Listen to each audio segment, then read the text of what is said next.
कृतिका धनराज सूर्यवंशी इयत्ता 7वीचे विद्यार्थी आपल्या समोर शिक्षण दिनाविषयी काही 2 शब्द बोलणार आहेत. ते तुम्ही शांत चित्ताने ऐकावेत अशी माझी नम्र विनंती.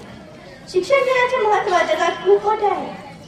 मुळात शिक्षक म्हणजे गुरु, गुरुजी, मास्तर, सर अशी विविध विशेषणे त्यामागे आहेत व त्यांचा इतिहासही खूप मोठा आहे. सर्वप्रथम आई माझा गुरु, आई कल्पतरू.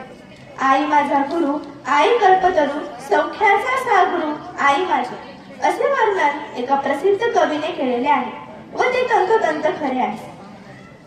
आपल्याला बोलताही येत नव्हते तरी आपली आई आपली भाषा समजते व शिकवते सुद्धा. हा दिवस एका महान व्यक्तीच्या नावाने आपल्या संपूर्ण देशात साजरा केला जातो.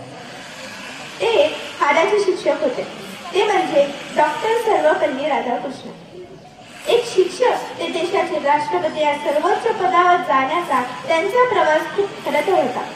आज रोजी त्या तमाम गुरूंना आपण स्मरण केले पाहिजे, ज्यांच्यामुळे आपण एवढे सहज व आनंददायी आणि गुणवत्तापूर्ण शिक्षण घेत आहोत. आपल्या महाराष्ट्रात शिक्षणाची मशाल घेऊन प्रवाहात आणणारे महात्मा ज्योतिराव फुले व त्यांच्या पत्नी ज्ञानज्योती सावित्रीबाई फुले, तसेच छत्रपती शिवाजी, छत्रपती शाहू महाराज व कर्मवीर भाऊराव पाटील या सर्व महान व्यक्तींमुळेच आज आपण सक्तीचे शिक्षण घेत आहोत.